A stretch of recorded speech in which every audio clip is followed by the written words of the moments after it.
चलिए, code of ethics के day number 3 में आप सबका स्वागत है। और अब तक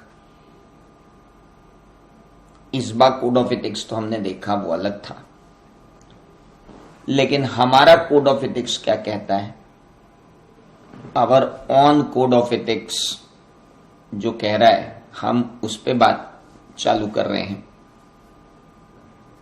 तो इंपॉर्टेंट ये है कि सबसे पहले इस बार कोड ऑफ एथिक्स आया, उसके बाद हम आए हमारे चार्टर्ड अकाउंटेंट एक्ट 1949 पे। चार्टर्ड अकाउंटेंट एक्ट 1949 में हम आ गए, सबसे पहले देखा who is a chartered accountant. तो हमने पाया that a person who is member of ICAI will be treated as a chartered accountant. Who is member, तो फिर हमने बात की साहब चार्टर्ड अकाउंटेंट कौन है, तो उन्होंने बोला जो मेंबर है। तो हमने कहा भाई मेंबर कौन है, तो बोले जिसका नाम रजिस्टर ऑफ मेंबर में लिखा हुआ है। तो हमने कहा रजिस्टर ऑफ मेंबर में आप किसका नाम लिखते हो, तो सेक्शन 4 ने बोला ऐसे व्यक्ति का नाम लिखते हैं जिसने सच क्वालिफिकेशन और सच ट्रेनिंग कंप्लीट कर ली हो जो काउंसिल के हिसाब से एक मेंबर के लिए होनी चाहिए। तो हमने कहा ठीक है, मतलब क्या सिर्फ इन 2 क्वालिफिकेशन से काम चल जाएगा? बोले नहीं साहब, 2 क्वालिफिकेशन से तो काम नहीं चल पाएगा, हमें यह भी देखना पड़ेगा कि नीचे कोई डिस्क्वालिफिकेशन ना हो जो सेक्शन 8 में दी। हमने कहा सेक्शन 8 की डिस्क्वालिफिकेशन गिनवा दीजिए।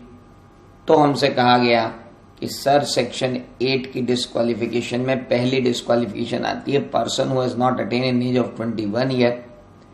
दूसरी डिस्क्वालिफिकेशन आती है person who is of unsound mind adjudicated by court. तीसरी डिस्क्वालिफिकेशन आती है अगर वो अनडिस्चार्ज इंसॉल्वेंट है। चौथी डिस्क्वालिफिकेशन आती है अगर वो डिस्चार्ज इंसॉल्वेंट है लेकिन उसके पास वो सर्टिफिकेट नहीं है कि उसका जो इंसॉल्वेंसी था वो किस कारण से था, मिसफॉर्चून के कारण से था। ऐसा सर्टिफिकेट अगर सेंट्रल गवर्नमेंट दे देगी तो हम मान लेंगे। उसके बाद था कि किन्हीं नॉन टेक्निकल ग्राउंड्स पर अगर उसको कोर्ट ने कन्विक्ट कर दिया तो उसे हम मान लेंगे कि he is under section 8 he is guilty of, under section 8 he is not eligible to become a member. And आखिरी में हमने देखा कि अगर इंस्टीट्यूट ने टेक्निकल ग्राउंड्स पे उसका नाम हटा दिया रजिस्टर में से तो भी हम यही मानेंगे कि कोड ऑफ एथिक्स, तो भी हम यही मानेंगे कि he is not eligible to become member.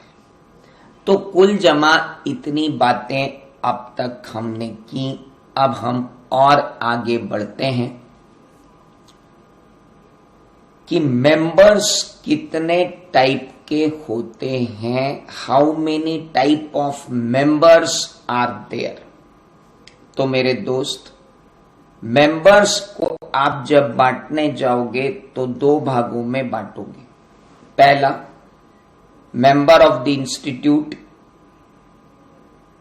On the basis of occupation, वो कर क्या रहे हैं उस बेसिस पे, और कितने समय से कोई एक काम कर रहे हैं जिसे हम कहते हैं प्रैक्टिस, उस बेसिस पे।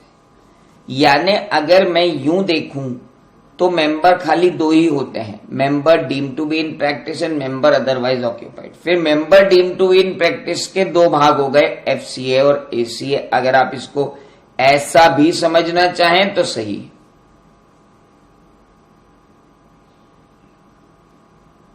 Simple. members on the basis of occupation and members on the basis of period of practice. members on the basis of occupation के 2 भाग हुए, member deemed to be in practice and member otherwise occupied. otherwise occupied के फिर 2 भाग हुए कि भाई service में है या कुछ और ही कर रहा है, और सर्विस में है तो फिर 2 भाग हुए कि भाई तू सीए इन प्रैक्टिस के साथ सर्विस में है या किसी और के साथ सर्विस में। भाई देखो, आप जैसे सीए बनोगे आपको चुनना पड़ेगा कि आपको क्या करना है। क्या आप प्रैक्टिस में आना चाहते हो तो आप मेंबर इन प्रैक्टिस कहलाओगे। वहां deem to be in practice कहा गया है, वो बात की बात, पर यूजुअली आप क्या कहलाओगे, प्रैक्टिस में कहलाओगे। या फिर आप प्रैक्टिस में नहीं हो तो हम आपको बोलेंगे अदरवाइज ऑक्यूपाइड हो। अदरवाइज ऑक्यूपाइड में हमने दो कैटेगरी कर रखी है कि आप सर्विस में हो या आप अदर हो। फिर अगर आप सर्विस में हो तो हमने फिर दो कैटेगरी कर रखी है। पहला, सीए इन प्रैक्टिस के साथ सर्विस में हो या अदर हो। आगे पढ़ते जाएंगे जैसे जैसे आगे आता जाएगा। लेकिन अब बात आती है कि member on the basis of period of practice कितने टाइप का होता है। सर, अगर आप जैसे ही सीए बनते हो और आपका नाम रजिस्टर में लिखा जाता है तो बाय डिफॉल्ट आप कहलाते हो member, associated member of the institute of chartered accountants of India, और आपको एसीए की उपाधि मिल जाती है चाहे आप प्रैक्टिस में हो या ना हो। A member whose name entered in the register is ACA। Her member by default ACA होता है, जिसे हम कहते हैं associated member.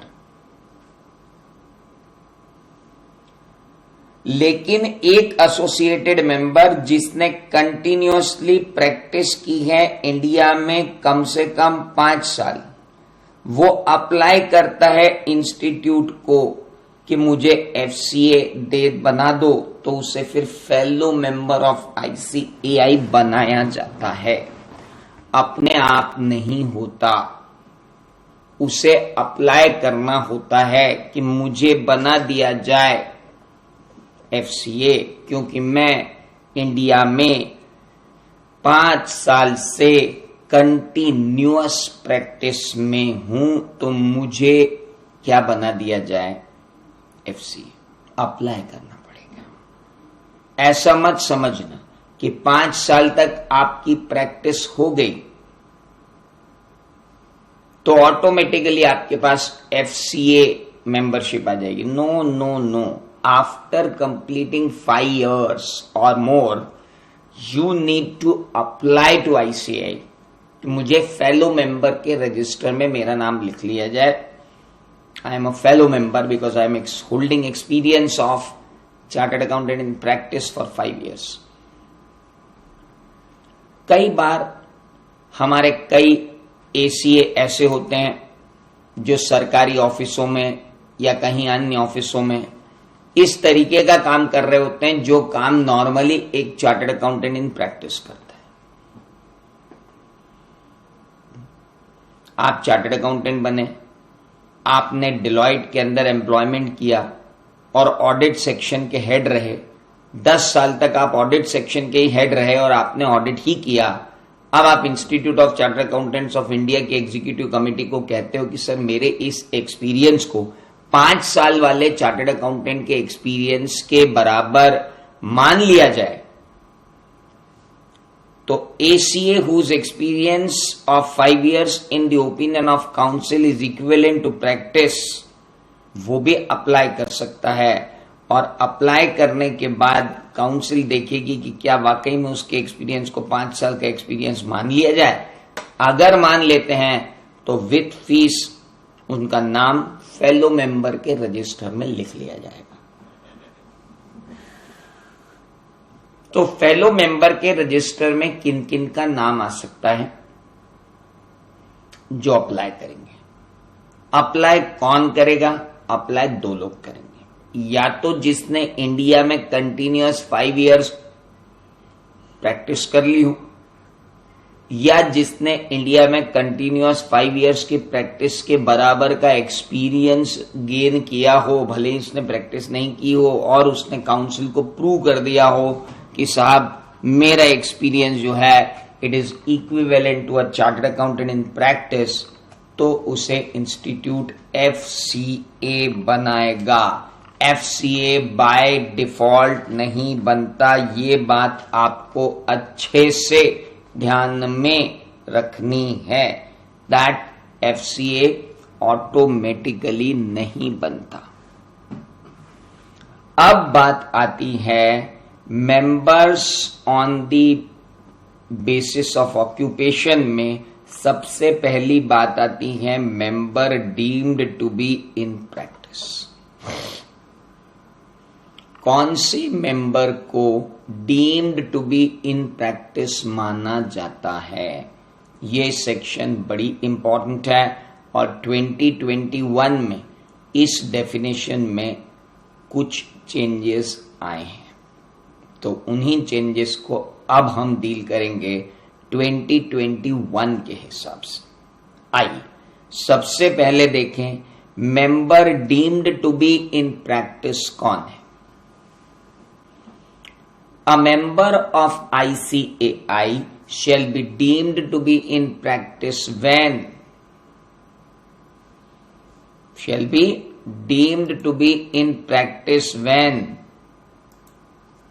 either individually or in partnership with other CA in practice.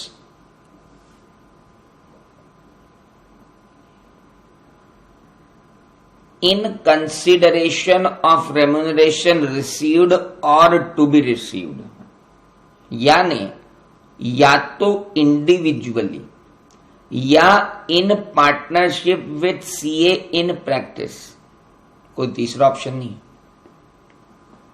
या तो इंडिविजुअली या partnership with CA in practice, in consideration of remuneration received और to be received, engages himself into practice of accountancy।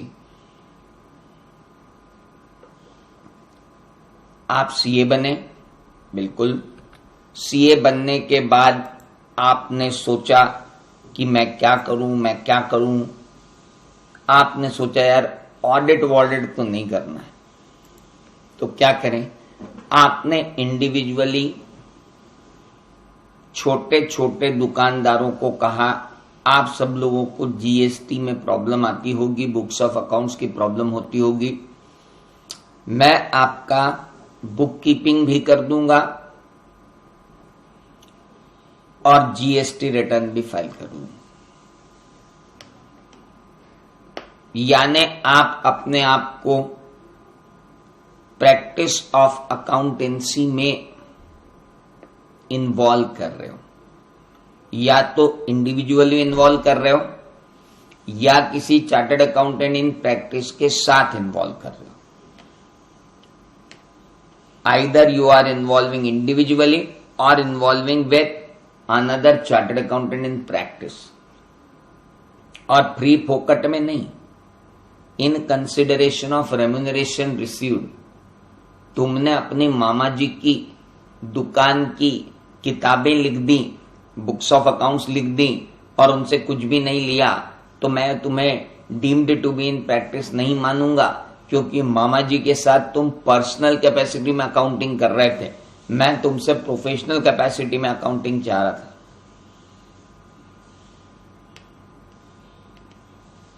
भाई लोग मेरी बात समझ में आई? क्या बोला मैंने?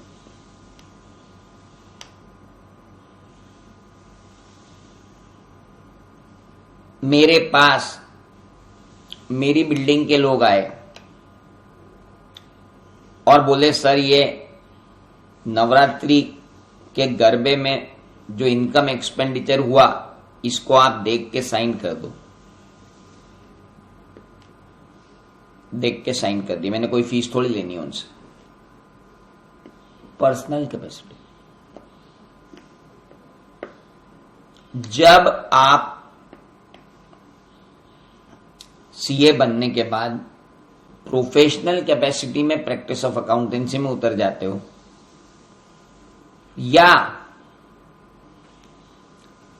लोगों को बताते हो कि मैं ये परफॉर्मेंस देता हूं या परफॉर्म करते हो, ऑडिटिंग या verification of financial transaction, books of accounts and records, अपने आप को ऑडिटिंग के प्रोफेशन में लगाते हो, या प्रिपरेशन वेरिफिकेशन और certification of financial accounting related statement को करते हैं। एक मिनट, या तो ऑडिट करते हो या वेरिफिकेशन करते हो फाइनेंशियल ट्रांजैक्शन का, बुक्स का, अकाउंट्स का और रिकॉर्ड्स का, या प्रिपेयर करते हो, वेरिफिकेशन करते हो या सर्टिफिकेशन करते हो फाइनेंशियल अकाउंटिंग रिलेटेड स्टेटमेंट का। हाँ ठीक है ना।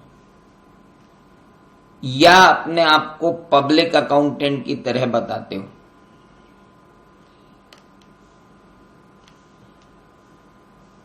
एक ही बात हुई।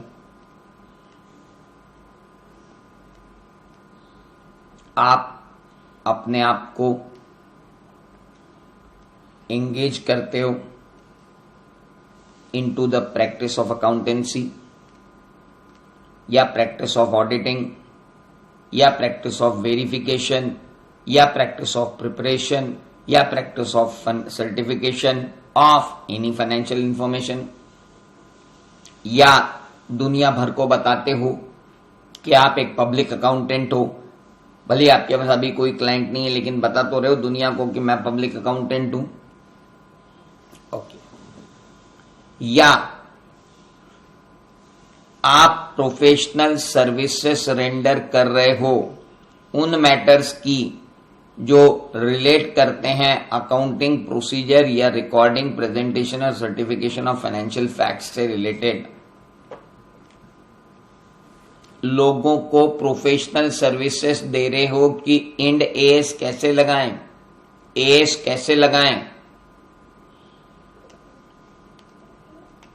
लोगों को सलाह देते हो कि ऑडिट के लायक फाइनेंशियल स्टेटमेंट कैसे बनाएं, हमसे पूछो, हमसे फाइनेंशियल स्टेटमेंट बनवा लो, तुम्हारा सर्टिफिकेशन और ऑडिट दोनों में तकलीफ नहीं आएगी। यानी कुल जमा सीधी सी बात है, मैं अपने आप को अकाउंटिंग या ऑडिटिंग के अंदर झोंक देता हूं, या तो अकेला या तो partnership, in consideration of remuneration. 100 बात की एक बात, कोई डेफिनेशन आपसे पूछने वाला नहीं है। बस आप इतना ध्यान रखो कि आप अपने आप को अकाउंटिंग में झोंक देते हो, आप अपने आप को ऑडिटिंग में झोंक देते हो, आप अपने आप को वेरिफिकेशन में झोंक देते हो, आप अपने आप को पब्लिक अकाउंटेंट बताते हो, आप ऐसी ऐसी प्रोफेशनल सर्विसेज देते हो जो अकाउंटिंग प्रिंसिपल और प्रोसीजर्स के बारे में, आप ऐसी ऐसी कंसल्टेंसी देते हो जिससे कि लोग अपने फाइनेंशियल स्टेटमेंट को ढंग से बना सकें, और कुछ ऐसे मैटर भी करते हो जिसे काउंसिल ने अलाउ कर दिया, नोटिफाई कर दिया कि हाँ भाई चार्टर्ड अकाउंटेंट इन प्रैक्टिस ये कर सकता है। तो हम आपको कहेंगे कि भाई साहब आप deemed to be in practice, you are deemed to be in practice. Deemed to be in practice क्यों बोल रहे हैं इनको?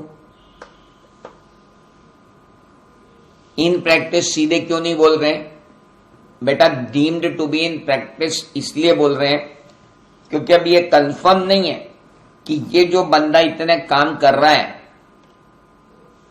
इसने सीओपी लिया है कि नहीं लिया है। सेक्शन 6 अभी आएगा जो कहता है कि हर चार्टर्ड अकाउंटेंट जिसको प्रैक्टिस करनी है उसे इसेंशियली सर्टिफिकेट ऑफ प्रैक्टिस लेना है। अब एक चार्टर्ड अकाउंटेंट सीओपी लेना भूल गया और नीचे सारे काम के अंदर एंगेज रहा तो उसका स्टेटस क्या होगा? उसका स्टेटस होगा he will be treated as deemed to be in practice. उसे कहा जाएगा कि तुम deemed to be in practice. और एक चार्टर्ड अकाउंटेंट जिसने सीओपी ले रखा है और वो ये सारे काम कर रहा है तो उसे कहा जाएगा you are chartered accountant in practice.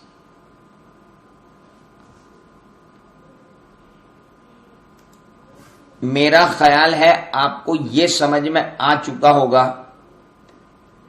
कि deemed to be in practice और इन प्रैक्टिस में क्या अंतर है. A person who holds COP is known as Chartered Accountant in practice.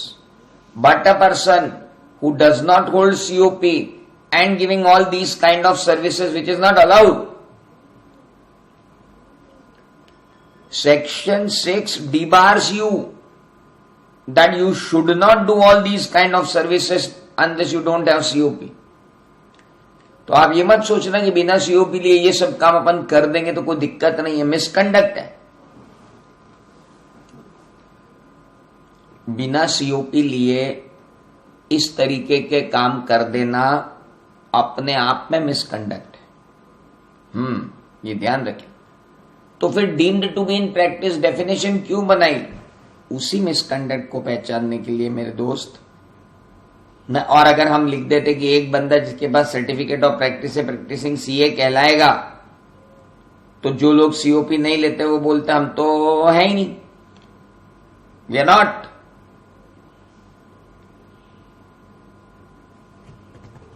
Hello, अरे मेरी बात समझ में आई?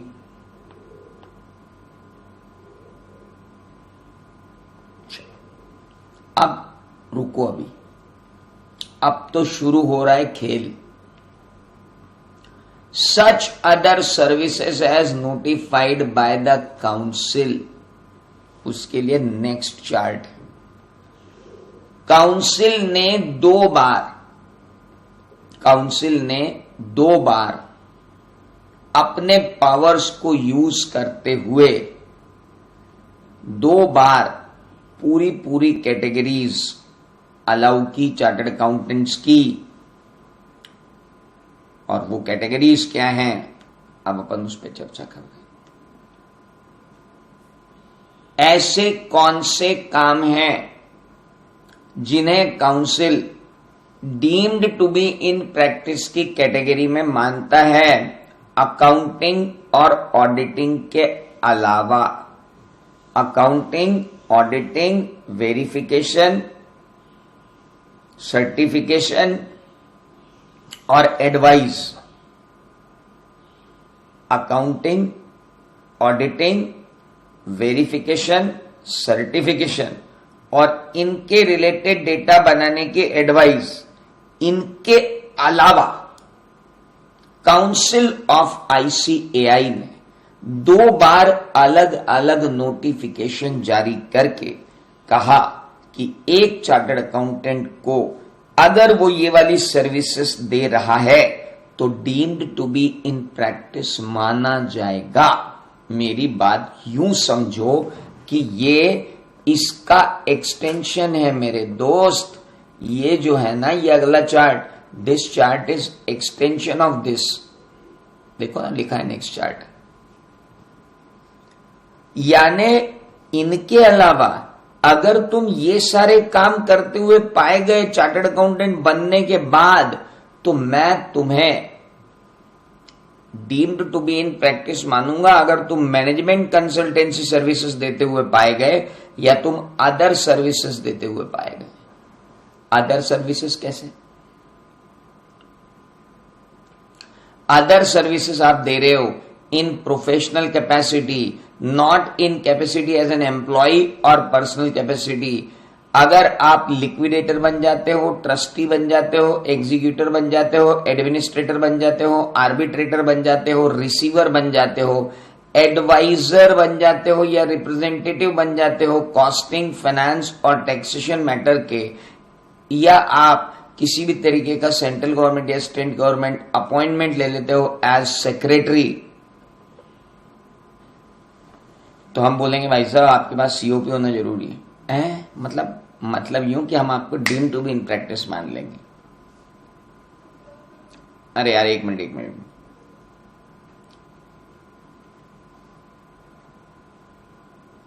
आप पढ़ा कह रहे हो सर?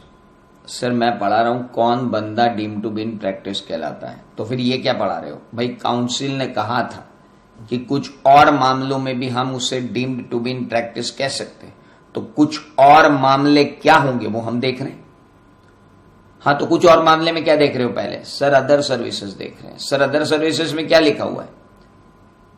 अगर आप प्रोफेशनल कैपेसिटी में and not in capacity as an employ, not in personal capacity, अगर आप बन रहे हो liquidator, trustee, executor, administrator, arbitrator, receiver, advisor और representative for costing, financial and taxation matter, या फिर आप सेंट्रल गवर्नमेंट या कोर्ट की तरफ से कहीं सेक्रेटरी अपॉइंट हो जाते हो, तो भाई आप deem to be in practice कहलाओगे। वेरी इंपॉर्टेंट, एक एक करके समझते हैं। आपको इंसॉल्वेंसी एंड बैंकरप्सी कोड में लिक्विडेटर अपॉइंट कर दिया गया था। आप इंसॉल्वेंसी प्रोफेशनल, पहले आप आईआरपी थे, इंटरिम रेजोल्यूशन प्रोफेशनल, फिर आपको कमिटी ऑफ क्रेडिटर्स ने ही रेजोल्यूशन प्रोफेशनल अपॉइंट कर दिया, और जब एनसीएलटी ने लिक्विडेशन का ऑर्डर दिया तो आप ही वहां क्या बन गए? लिक्विडेटर। और आप कह रहे हो जी मैंने सीओपी नहीं ले रखी। पहली बात तो आईबीबीआई, अगर आपने सीओपी नहीं ले रखी तो आईबीबीआई से आपको एज एन आईआरपी प्रैक्टिस करने का कोई सर्टिफिकेट ही नहीं मिलेगा, भूल जाओ उसको। तो लिक्विडेटर की कैपेसिटी में अगर आप काम कर रहे हो तो मालिक आप प्रैक्टिस में ही कहलाओगे। लेकिन मिनिस्ट्री ऑफ कॉर्पोरेट अफेयर्स ने आपको लिक्विडेटर अपॉइंट कर दिया और उन्होंने आपको मिनिस्ट्री ऑफ कॉर्पोरेट अफेयर्स में लेके रखा हुआ है। एज एन एम्प्लॉय कैपेसिटी में आप ऑफिशियल लिक्विडेटर की तरह वहां काम कर रहे हो, तो मैं आपको प्रैक्टिस में नहीं बोलूंगा। ध्यान रखना, हर लिक्विडेटर प्रैक्टिस में वो जरूरी नहीं है। गवर्नमेंट के एम्प्लॉय की तरह आप लिक्विडेटर की तरह काम कर रहे हो, कोई दिक्कत ही नहीं है सर। अगर आप किसी ट्रस्ट के ट्रस्टी बन गए हो, क्यों बन गए ट्रस्टी? क्योंकि आप उस समाज को बिलोंग करते हो जिस समाज के आप हो, तो फिर आपका पर्सनल मैटर है। क्यों बन गए ट्रस्टी? मेरे पिताजी की संपत्ति की मैंने एक ट्रस्ट बना दी और उसमें मैं ट्रस्टी हूं, तो मेरे भाई वो आपकी पर्सनल कैपेसिटी।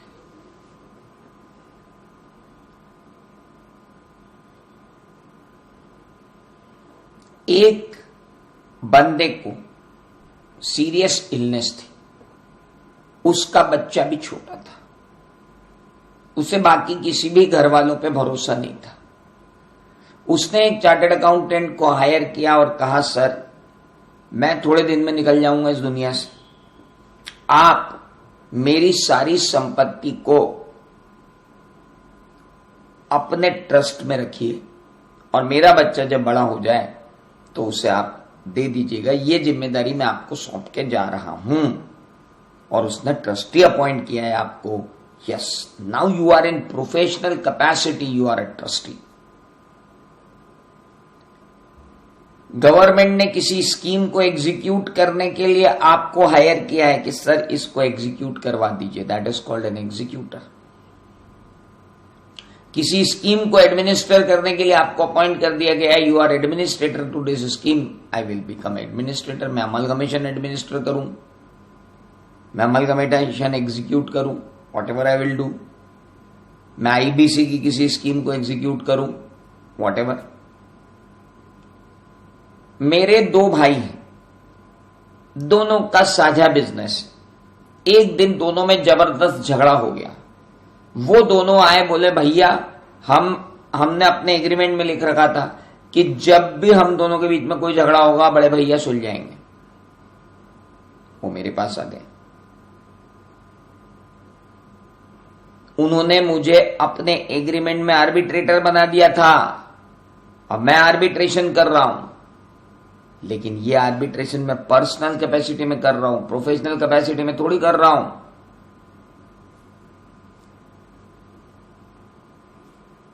ध्यान से सुनना मेरी सारी बातें। मेरे दो भाइयों के झगड़े में मैं अगर आर्बिट्रेटर बना हूं तो वो मेरी पर्सनल कैपेसिटी है। मैं एक आर्बिट्रेशन फर्म का पार्टनर हूं और उसने एम्प्लॉय हूं।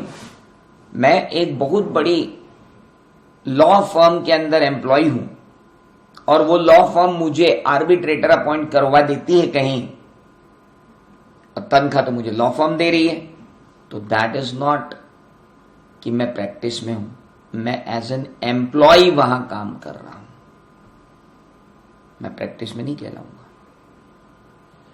लेकिन मेरे दो क्लाइंट हैं, उन दोनों ने मिलकर एक जॉइंट वेंचर किया और उस जॉइंट वेंचर एग्रीमेंट में उन्होंने मेरा नाम डाल दिया कि अगर कहीं भी कोई गड़बड़ होगी, डिस्प्यूट होगा, तो हम हमारे चार्टर्ड अकाउंटेंट असीम त्रिवेदी को आर्बिट्रेटर अपॉइंट करते हैं।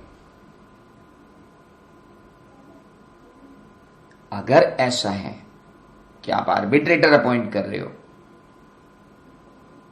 तो कोई दिक्कत ही नहीं है, आर्बिट्रेटर अपॉइंट कर लो, देयर इज नो पॉइंट। लेकिन अब मैं जो आर्बिट्रेटर हूं वो ना एम्प्लॉय की कैपेसिटी में हूं, ना पर्सनल कैपेसिटी में हूं, मैं प्रोफेशनल कैपेसिटी में आर्बिट्रेटर हूं। मेरी बात को समझना बहुत जरूरी है। क्वेश्चन में क्या पूछा वो समझना जरूरी है। मेरे दो भाइयों के झगड़े में मुझे उन्होंने आर्बिट्रेटर बना लिया, ये मेरा पर्सनल मैटर है। मेरी लॉ फर्म ने, जहां मैं एम्प्लॉय हूं, मुझे एक असाइन किया कि तुम अब इसके आर्बिट्रेशन निपटाओ, वहां मैं एज एन एम्प्लॉय आर्बिट्रेटर हूं। और इन दोनों केसेस में मैं deemed to be in practice नहीं कहलाऊंगा। लेकिन अगर मैं आर्बिट्रेटर बन जाता हूं, कहा मेरे दो क्लाइंट्स ने मुझे आर्बिट्रेटर अपॉइंट कर दिया है, उन दोनों के झगड़े हुए, तो I am professional arbitrator sir. Voluntary liquidation के केस में एक पार्टनरशिप फर्म ने मुझे अपॉइंट कर दिया कि सर यार आप तो रिसीवर बन जाओ, सारा रियलाइजेशन अकाउंट बना दो और जो भी प्रॉफिट है हमें बांट देना। बट ऑब्वियस है कि मैं इन प्रैक्टिस कहलाऊंगा। कोर्ट ने मुझे रिसीवर अपॉइंट कर दिया, इन प्रैक्टिस कहलाऊंगा। कोर्ट ने मुझे लिक्विडेटर अपॉइंट कर दिया, इन प्रैक्टिस ही कहलाऊंगा। पार्टनरशिप फर्म में मेरा भाई ही पार्टनर है और उसने कहा भैया यार हमारा ये निपटा दो यार असेट तुम, फिर मैं पर्सनल कैपेसिटी में चला जाऊंगा।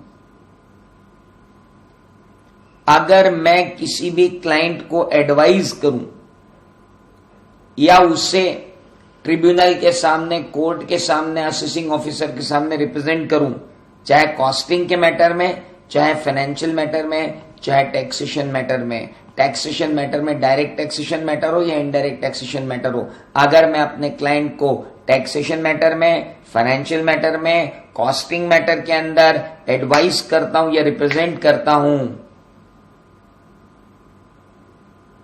तो मैं क्या हूं? Deemed to be in practice. But फिर से ध्यान देना, मैं एक कंपनी का एम्प्लॉय हूं, मुझे 3 असाइनमेंट दिए गए। पहला कॉस्ट ऑडिट करवाना और कॉस्ट रिकॉर्ड मेंटेन करवाना, दूसरा फाइनेंस करवाना और तीसरा टैक्सेशन मैटर को हैंडल करना। मुझे बना दिया गया है सीएफओ और मैं being a CFO costing, finance और टैक्सेशन मैटर हैंडल कर रहा हूं कंपनी के। तो बताओ मैं सर्टिफिकेट ऑफ मैं deemed to be in practice कहलाऊंगा कि नहीं कहलाऊंगा? मेरा क्वेश्चन है कि बताओ मैं deemed to be in practice कहलाऊंगा कि नहीं कहलाऊंगा? अगर एक कंपनी ने मुझे सीएफओ बना के मेरे ऊपर कॉस्टिंग, फाइनेंशियल और टैक्सेशन मैटर की जिम्मेदारी डाल दी, तो बताओ कि मैं deemed to be in practice कहलाऊंगा कि नहीं कहलाऊंगा? हाँ या ना?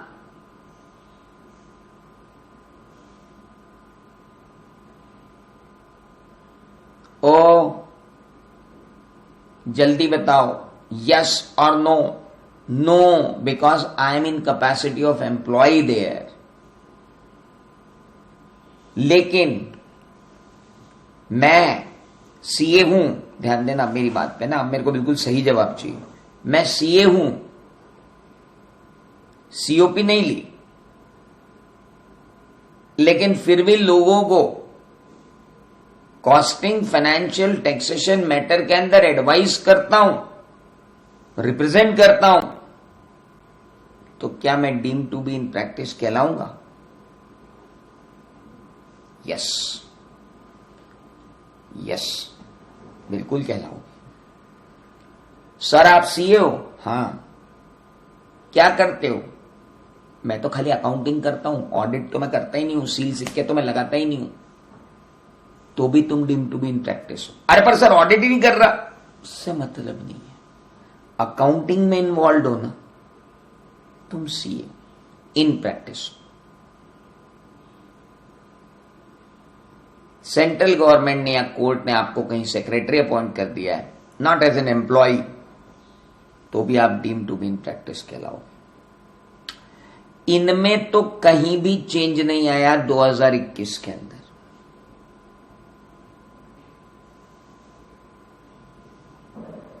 लेकिन ध्यान रखना, जिस कंपनी के अंदर ऑडिटर हो वहां पर यह काम मत ले लेना, नहीं तो सेक्शन 144 नाराज हो जाएगी कंपनीज एक्ट। कंपनीज एक्ट की सेक्शन 144 नाराज हो जाएगी मेरे दोस्त, अगर आपने उसी कंपनी में ये सारी चीजें कर ली जिस कंपनी में आप क्या हो, ऑडिटर हो। हाँ, कुछ चीजें हैं जिनमें छूट है, जैसे ये तीनों चीजें आप कर सकते हो। Even if you are auditor of the company, you can give costing and taxation matter. Financial matter पे तो नहीं दे पाओगे, कॉस्टिंग और टैक्सेशन मैटर को डील कर सकते हो। देखेंगे ना कंपनीज एक्ट में, अभी यहां क्यों दिमाग लगाना।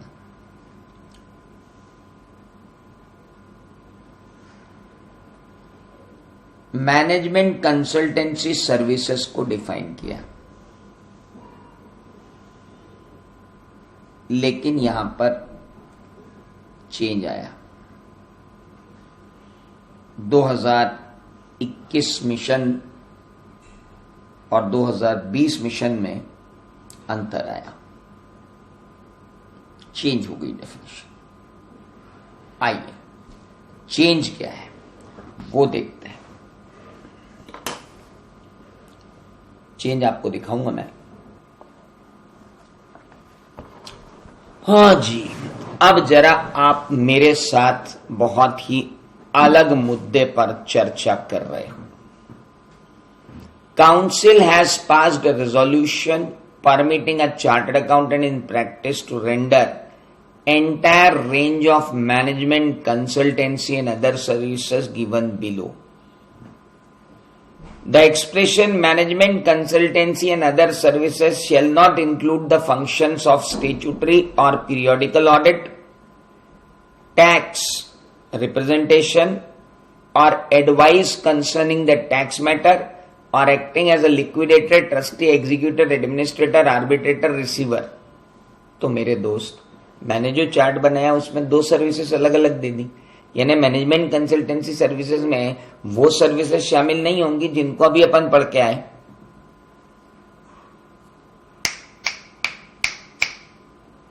अरे अभी जो सर्विसेज पढ़ी थी ना, इतनी सारी बताई थी मैंने भाई, अपना चार्ट था, है ना, अपना चार्ट था। उस चार्ट में एक पार्ट में तो मैनेजमेंट कंसल्टेंसी सर्विस है, दूसरे पार्ट में अदर सर्विस। तो मैंने जो अदर सर्विसेज बताई हैं वो नहीं आएंगी मैनेजमेंट कंसल्टेंसी में। मैनेजमेंट कंसल्टेंसी उन सर्विसेज को छोड़कर है। ओके, कौन कौन सी services?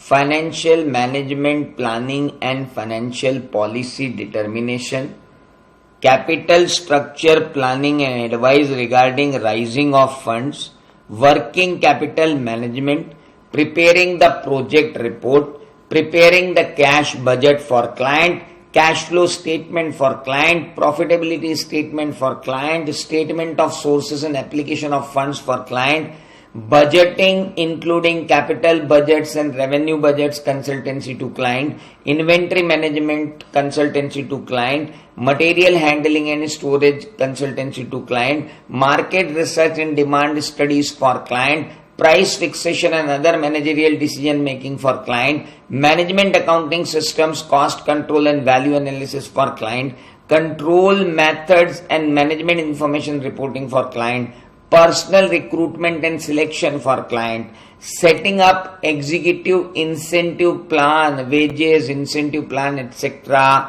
executive incentive plan, etc., management consultancy service कहलाती है। मैनेजमेंट एंड ऑपरेशनल ऑडिट भी मैनेजमेंट कंसल्टेंसी सर्विस कहलाती है। और अब आए नई बातें आई, नई बातें नहीं, अमेंडेड लाइन आई।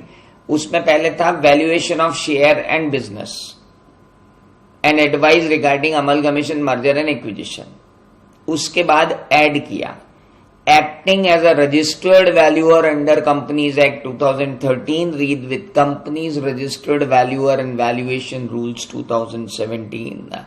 अगर आप किसी भी क्लाइंट को रजिस्टर्ड वैल्यूअर के सर्विसेज दे रहे हो तो रजिस्टर्ड वैल्यूअर की सर्विसेज मैनेजमेंट कंसल्टेंसी सर्विसेज में गिनी जाएंगी। यानी एक चार्टर्ड अकाउंटेंट इन प्रैक्टिस ने एक चार्टर्ड अकाउंटेंट ने, ध्यान देना मेरी बात को, है ना, इसका इम्प्लीकेशन समझो, जो अमेंडमेंट आया उसका इम्प्लीकेशन। एक चार्टर्ड अकाउंटेंट ने चार्टर्ड अकाउंटेंट बनने के बाद वैल्यूएशन कोर्स भी कर लिया और वैल्यूएशन का डिप्लोमा लेने के बाद उस चार्टर्ड अकाउंटेंट ने वैल्यूअर का प्रैक्टिस शुरू कर दिया। अगर उसने वैल्यूअर का प्रैक्टिस शुरू कर दिया तो मैं उसे कहूंगा, भाई साहब आप deem to be in practice. आपने सर्टिफिकेट ऑफ प्रैक्टिस क्यों नहीं लिया? आपको सर्टिफिकेट ऑफ प्रैक्टिस लेना चाहिए, उसके बाद ही आप रजिस्टर्ड वैल्यूअर की तरह काम कर सकते हो कंपनीज एक्ट में, अदरवाइज नहीं कर सकते। और chartered accountant who is member of the institute, if practicing as valuer under Companies Act, he should have certificate of practice।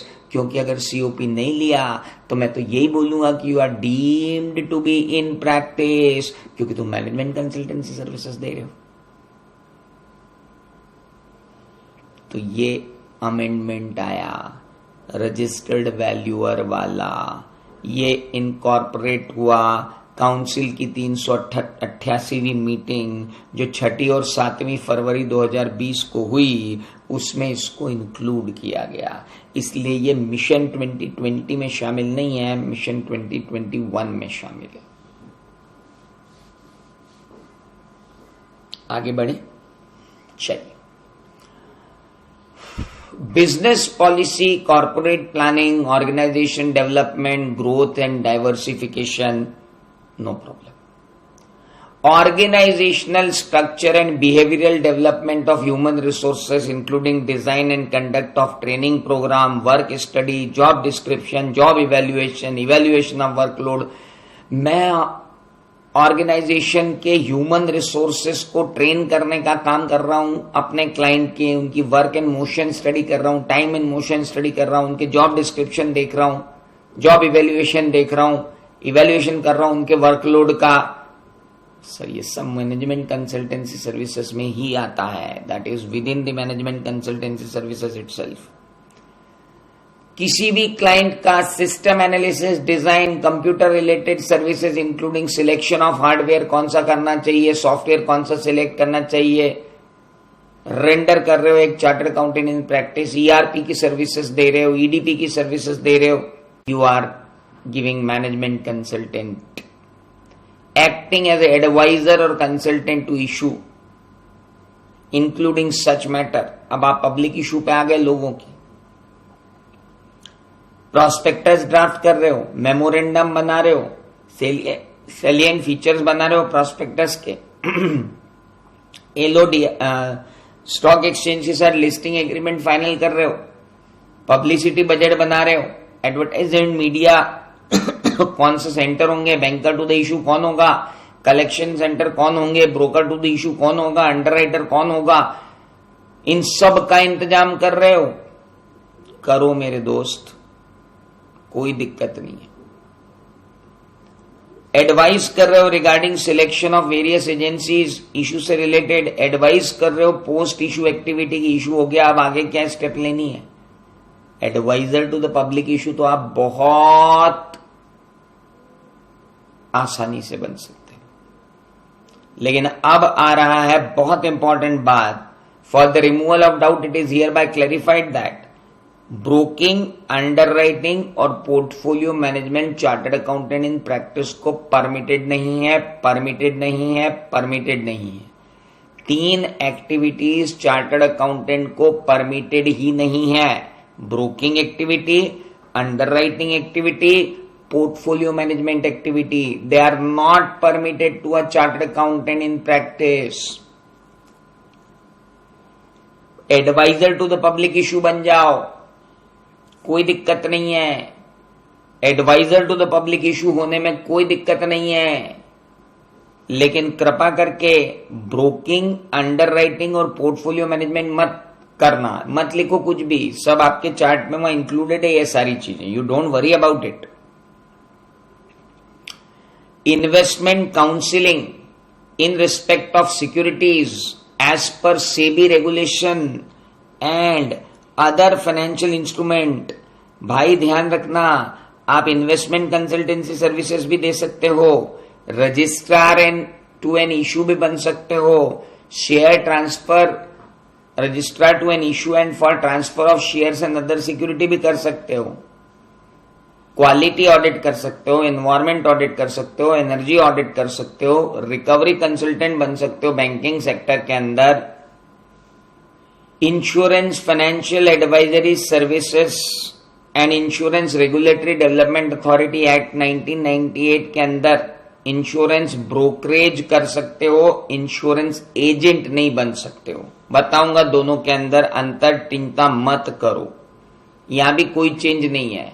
Change आई है 2 चीजों में, आप इंसॉल्वेंसी प्रोफेशनल की तरह आईबीसी के अंदर अगर प्रैक्टिस कर रहे हो तो भी आपको मैनेजमेंट कंसल्टेंसी सर्विसेज में इंक्लूड किया जा रहा है, और आप अगर लोगों को एडमिनिस्ट्रेटिव सर्विसेज दे रहे हो क्लाइंट को तो भी मैनेजमेंट कंसल्टेंसी सर्विसेज है, और एडमिनिस्ट्रेटिव सर्विसेज नई एंट्री है।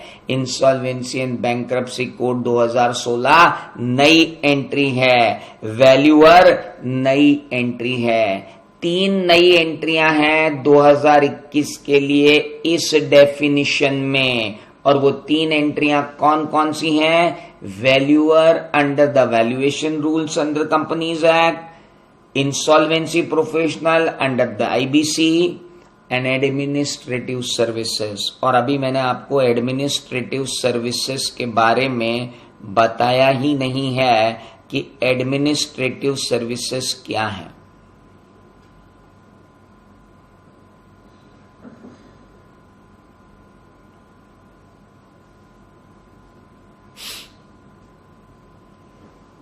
वॉल्यूम 1 यानी अपना इस्बा कोड ऑफ इथिक्स वो डिफाइन करता है एडमिनिस्ट्रेटिव सर्विसेज क्या है।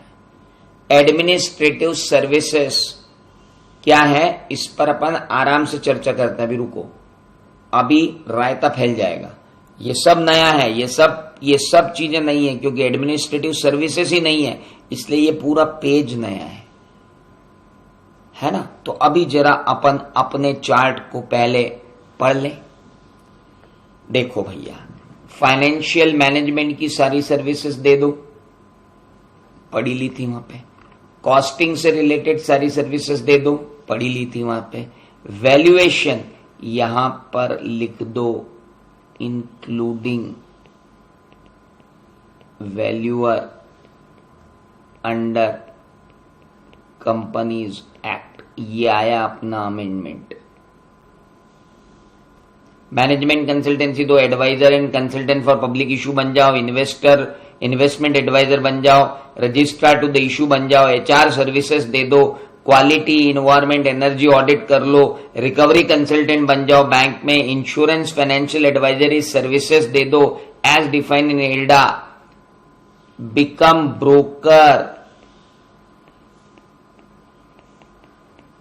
To insurance but not agent. Insurance broker बन सकते हो लेकिन एजेंट नहीं बन सकते हो। उसके बाद बोला रिजोल्यूशन प्रोफेशनल बन जाओ IBC 2016 में, तो भी तुम्हें मैनेजमेंट कंसल्टेंसी सर्विसेज दे रहे हो यही माना जाएगा। और आखिरी में बोल दिया भाई एडमिनिस्ट्रेटिव सर्विसेज भी इंक्लूड कर दो, वो भी लिख दिया। Broker to the pub in broker बन जाओ इंश्योरेंस कंपनी के लिए, लेकिन ना एजेंट ना बनो। रिजोल्यूशन प्रोफेशनल बन जाओ इंसॉल्वेंसी बैंक्रप्सी कोड 2016 में। एडमिनिस्ट्रेटिव सर्विसेज देना चालू कर सकते हो क्लाइंट को। और ये 3 नई एंट्रियां, ये तो पहले भी थी, पूरा लिखा हुआ नहीं था, ये तो पहले भी था। 3 नई एंट्रियां कौन सी आई? Valuer, resolution professional and administrative services. ये सर्विसेज मैनेजमेंट कंसल्टेंसी सर्विसेज में आएंगी। सर अपन चल कहां रहे हैं, पढ़ क्या रहे हैं, हमारे तो दिमाग से ही निकल गया। अरे ऐसे कैसे निकल गया, इधर आओ। अपन पढ़ रहे थे कि deemed to be in practice किसको कहते हैं, तो बोले सच अदर सर्विसेज जो काउंसिल ने नोटिफाई की। काउंसिल ने 2 बार नोटिफाई की, एक बार मैनेजमेंट कंसल्टेंसी सर्विसेज नोटिफाई की, एक बार अदर सर्विसेज नोटिफाई की। अदर सर्विसेज अपन ने देख ली। हाँ, अब अपन कौन सी सर्विसेज देख रहे थे?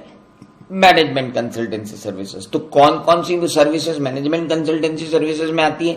फाइनेंशियल मैनेजमेंट की सारी सर्विसेज, कॉस्टिंग की सारी सर्विसेज, वैल्यूएशन की सारी services including registered valuer, management consultancy services, management consultancy किसी भी प्रकार की, एडवाइजर बन जाओ, कंसल्टेंट फॉर पब्लिक इशू बन जाओ, इन्वेस्टमेंट एडवाइजर बन जाओ, रजिस्ट्रार टू द इशू बन जाओ, HR सर्विसेज दे दो, क्वालिटी, एनवायरमेंट, एनर्जी ऑडिट कर दो, रिकवरी कंसल्टेंट इन बैंक बन जाओ, इंश्योरेंस फाइनेंशियल एडवाइजरी सर्विसेज दे दो, इंश्योरेंस ब्रोकर बन जाओ, एजेंट मत बनना, रिजोल्यूशनल प्रोफेशनल बन जाओ अंडर IBC, या एडमिनिस्ट्रेटिव सर्विसेज दे दो। अब जरा मैं इंश्योरेंस ब्रोकर बन जाऊं लेकिन इंश्योरेंस एजेंट मत बनूं और एडमिनिस्ट्रेटिव सर्विसेज पे आ जाओ। अब मैं इन दोनों पे कंसंट्रेट करना चाहता हूं। क्या आप लोगों को यहां तक जो रायता फैला उसमें कोई तकलीफ है? इन 3 चीजों को छोड़ के तो आप मुझसे पूछ सकते।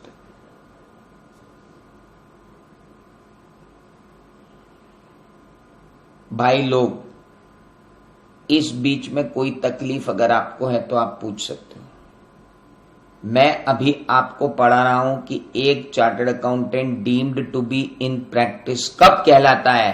तो भाई तूने COP ली हो कि नहीं ली हो, तू अगर ये सर्विसेज दे रहा है ना इस पेज पे लिखी हुई, तो भी तुझे क्या कहा जाएगा? Deemed to be in practice. ओ हेलो, ओ मेरे लाइव बच्चों, हाँ या ना तो करो कि आगे बढ़ू।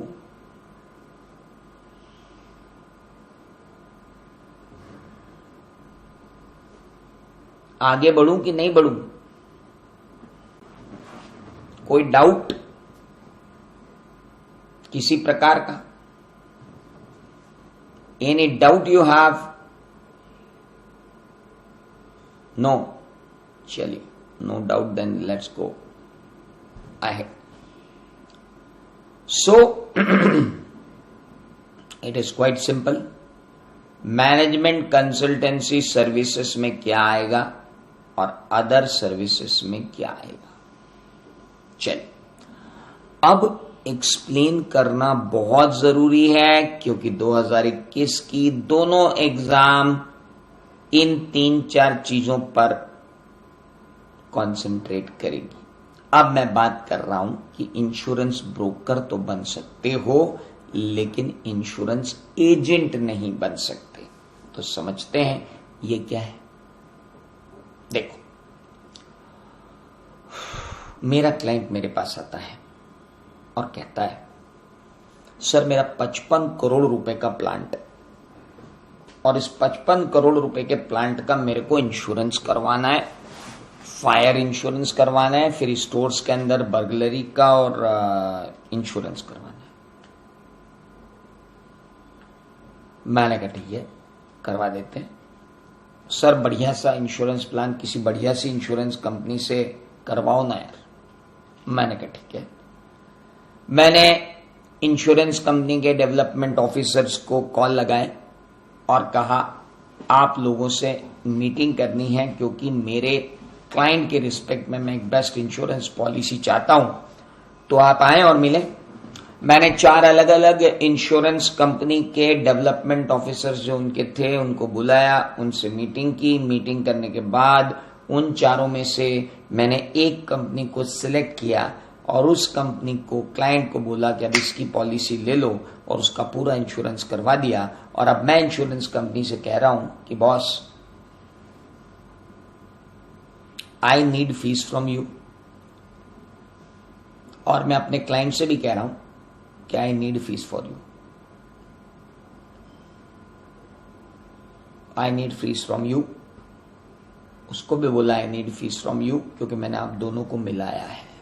That is called brokerage.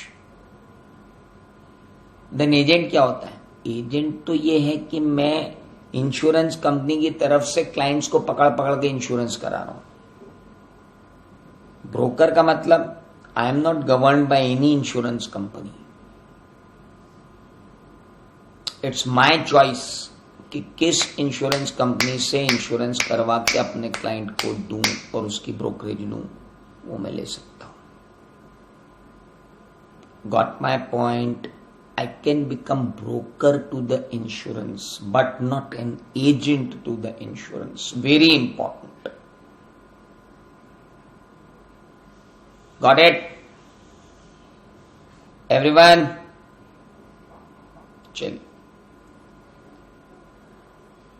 Resolution professional, insolvency and bankruptcy code में आपको रिजोल्यूशन प्रोफेशनल बनना है, बनो, no problem at all. IBC आप सबने पढ़ा है, और आरपी और आईआरपी और लिक्विडेटर सब पढ़ा है। मैं क्या बताऊंगा आपको, और नहीं पढ़ा है तो पढ़ लोगे आगे। Next, administrative services. बड़ा इंटरेस्टिंग फैक्ट है सर, और ये तो मतलब मान के चलिए 2021 की एग्जाम का अगर कोई हीरो है तो administrative services. Management consultancy services में एडमिनिस्ट्रेटिव सर्विसेज का जुड़ना अपने आप में इंपॉर्टेंट है। आपने देखा होगा आपके पिछले 3 साल की आर्टिकलशिप में अपने ऑफिस में काफी सीन चेंज हो गया, स्पेशली जीएसटी आने के बाद। एकदम से काम बढ़ गया यार। सबके मंथली रिटर्न फाइल करवाओ, सबकी इंफॉर्मेशन लो, सबके डेटा फिल करो, सबके डेटा शीट बनाओ, फिर सबके मंथली रिटर्न फाइल करो, फिर सबके क्वार्टरली रिटर्न फाइल करो, और वो क्लाइंट तो पैसे भी दे जाता है कि भैया ऑनलाइन पेमेंट भी करवा देना। साला धंधा वो कर रहा है, उसका जीएसटी सब हम संभाल रहे टोटल।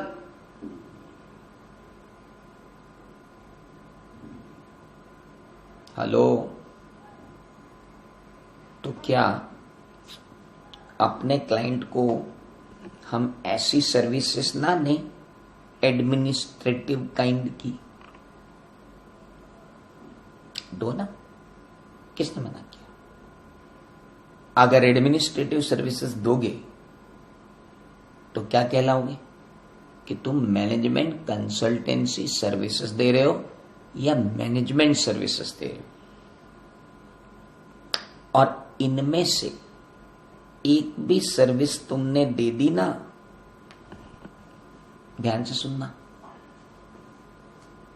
ये मैनेजमेंट सर्विसेज हैं, इन मैनेजमेंट सर्विसेज में से एक भी सर्विस दे दी तो सेक्शन 144 तेरे को उस कंपनी, उसकी होल्डिंग कंपनी और उसकी सब्सिडरी कंपनी के अंदर ऑडिटर नहीं अपॉइंट होने देगी। ओ भाई, सेक्शन 144, सेक्शन 141, सबसेक्शन 3 क्लॉज आई कहता है कि अगर आप होल्डिंग या सब्सिडरी को या उस कंपनी को मैनेजमेंट सर्विसेज दे रहे हो, भूल के भी ऑडिटर मत अपॉइंट हो जाना। ओ हेलो, ये भी ध्यान रखना है। बट एडमिनिस्ट्रेटिव सर्विसेज क्या है, अब हम उस पर आते हैं। आइए, what do you mean by administrative services? आइए, administrative services are provided in subsection 602 of volume 1। आज अपन इसको पढ़ेंगे, कल इसका चार्ट बनाएंगे, ठीक है, नया चार्ट ऐड होगा। एडमिनिस्ट्रेटिव सर्विसेज में इन्वॉल्व है assisting the client with their routine or mechanical task within the normal course of operation. Such services require little or no professional judgment. They are clerical in nature.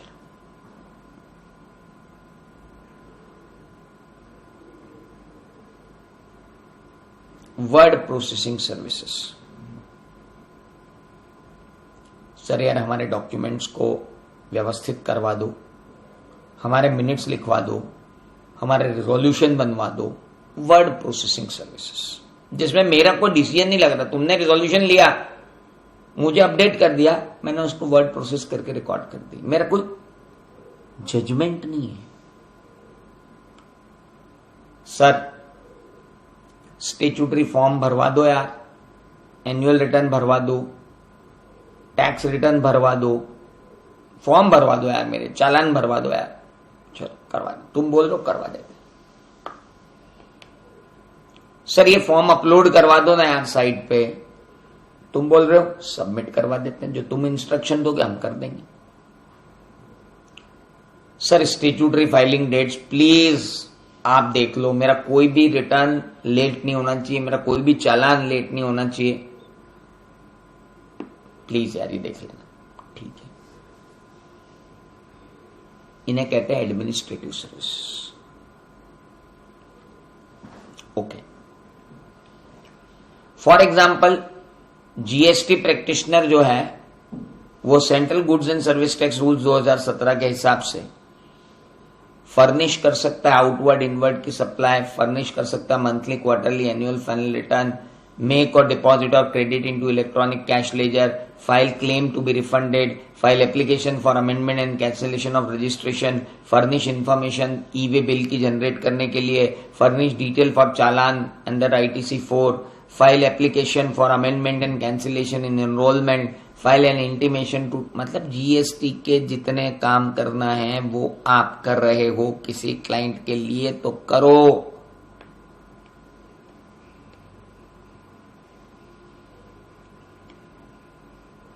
करो ये सारे client के लिए काम,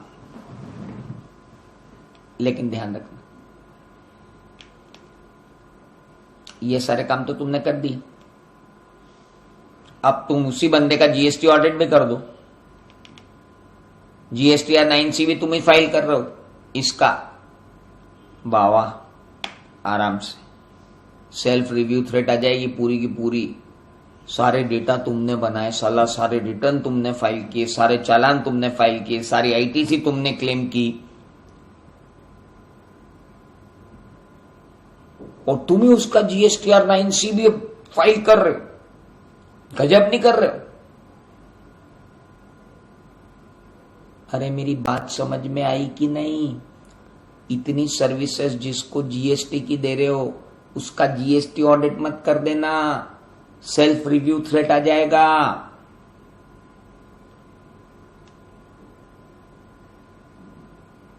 ओहो, self review threat आया कि नहीं आया दिमाग में?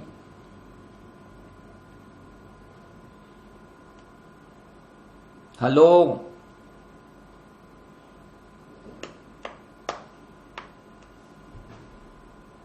so this is called self review threat।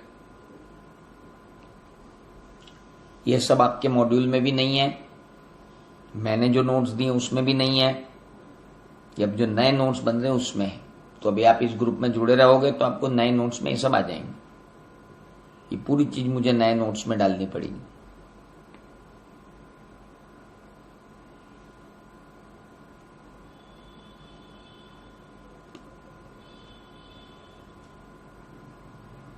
Armed forces, मैंने आर्म्ड फोर्सेस को सर्विसेज देने के लिए मुझे कहीं भेज दिया गया। आर्म्ड फोर्सेस क्यों? सेंट्रल गवर्नमेंट ने मुझे सीबीआई के अंदर भेज दिया, तो बोले 2 साल आपको सीबीआई को असिस्ट करना है। तो क्या मैं प्रैक्टिस छोड़ के जाऊं? नहीं, कोई छोड़ के जाने की जरूरत नहीं। आपकी प्रोफेशनल सर्विसेज से ली जा रही है, आप डीम टू बीम प्रैक्टिस ही allowed. Don't worry about that.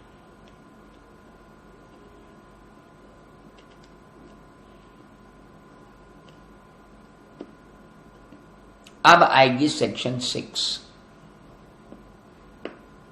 Significance of certificate of practice. इसमें भी अमेंडमेंट है, इसमें भी अमेंडमेंट है, थोड़े से, little bit. Now important is कि ये जो बात मैंने आपसे की आज मैंने आपसे सिर्फ क्या बात की कि ये वाली सर्विसेज मैनेजमेंट कंसल्टेंसी सर्विसेज में आएंगी और ये वाली सर्विसेज अदर सर्विसेज में आएंगी। और ये दोनों टाइप की सर्विसेज अगर एक चार्टर्ड अकाउंटेंट देना चाहता है, दे रहा है, तो वो deemed to be in practice कहलाएगा। इसके लिए उसे सर्टिफिकेट ऑफ प्रैक्टिस लेना होगा। लेकिन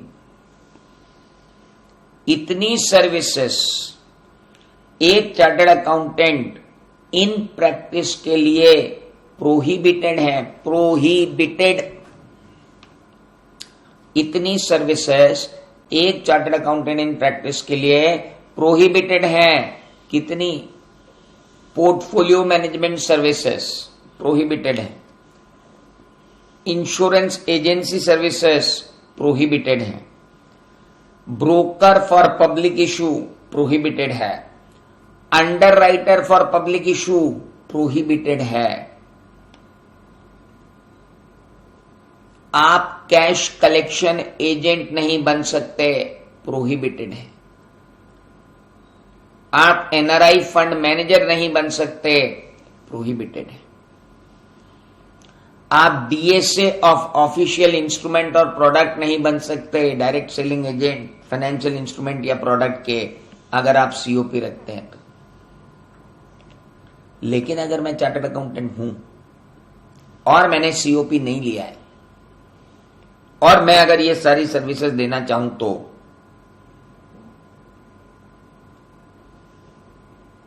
मैं क्या करूं?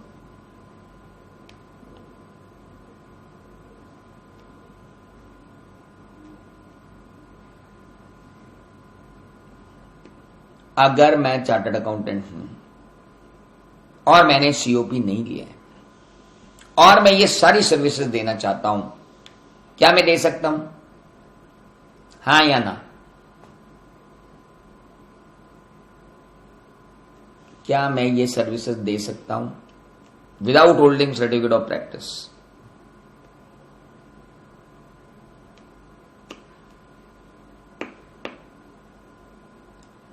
वो इतनी देर क्यों लगती है इस बैच को बोलने के अंदर?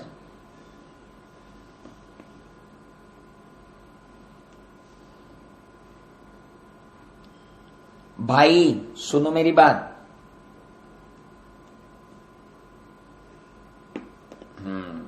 अब आया ना जवाब, वेरी गुड। नैन्सी ढंग से सुन बेटा, ये किसके लिए प्रोहिबिटेड है?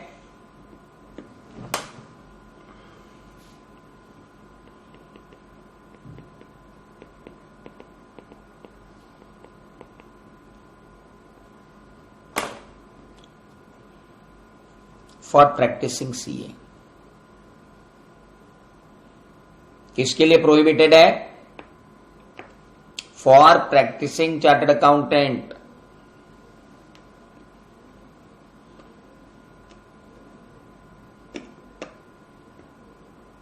समझ में आया? प्रोहिबिटेड सर्विसेज है फॉर प्रैक्टिसिंग सीए।